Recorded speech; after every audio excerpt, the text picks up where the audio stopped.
আসসালামু আলাইকুম দর্শক, সবাই কেমন আছেন? আশা করি ভালো আছেন। তো আজকে আমরা আসছি ফ্লোর ফিনিশিং দেওয়ার, যেহেতু আমাদের ফ্লোর শুকাইতেছে না, এই জন্য উপরে একটা পাখাও লাগাই দিছি।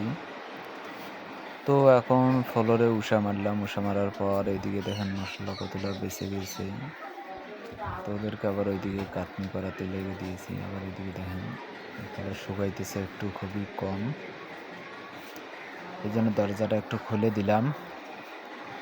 আবার যাই দেখতেছি কি অবস্থা, ফ্লোর শুকাইছে কিনা। তো এখন ফটো শুকাইলে আর কি একটু ঝাড়ু দেবো, কমফোর্ট ঝাড়ু মারবো, তাহলে তাড়াতাড়ি শুকিয়ে যাবে।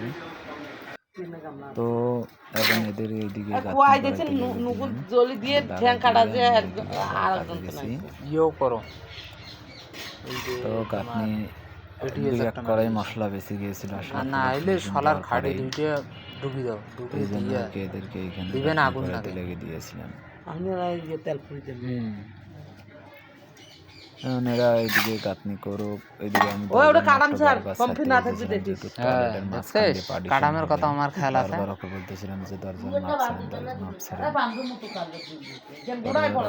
মাপামাপি অনেকক্ষণ করার পরেই আর কি দরজার মাপটা ছাড়ে। আমার কষ্ট কোনো আমার আর আমার আর কোনো মাটির পাং দিয়ে মুখে এলকা মাটির পাং দিয়ে ওমা যে আসবে ওমা তো থাকবি রে ভাই ওরা কথা না কয় মুড়ি ফেলে মাটির পাং একটা রুম। ওই তো এদিকে আমি রুম দেখার পরে আর কি ওইদিকে এখন যাবো, ওইদিকে যে দেখবো ওইদিকে রং মিশাইতেছিল, তো রং আমি ভুল হয়ে গেলাম। এই দেখেন এখানে লাল রং কতগুলো মিশাইছে, এদিকে দেখেন বালু, ওরা এইটুক বালু আছে শুধু গাঁথনি করার জন্য। 2-3 টাকার হবে।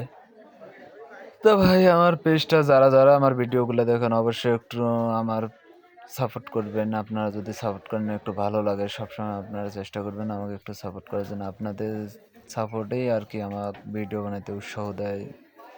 হয়তো ভিডিওর কোয়ালিটি অত ভালো করতে পারি না, আসলে আমি কাজের ব্যস্ততার ভিতর সবসময় থাকি। আবার গৃহস্থ ডাকতেছে, দেখেন ডাইকা বলতেছে যে নাইট জানে আসলে ওনার ফেসটা আমি তুলি নাই, কারণ ফেস তুলাটা ঠিক না। নাইট জানে মনে করেন আমি জানাম না, এটা নাইট জানে পানি জমছে, এই জন্য ওইটার মধ্যে বলতেছে যে ওই মাথায় ডাউন, ওই মাথায় ডাউন, ওই মাথায় পানি জমে যাবে। আমি তো পানি জমবে না, বারবার বলতেছি বাজাতে যেন পরে মিস্ত্রি এখন দেখতেছে কখনো সমস্যা। আসলে ওই মাথায় পানি একটু জমে আসছিল, কারণ ওই পানিটা শুকায়নি, তো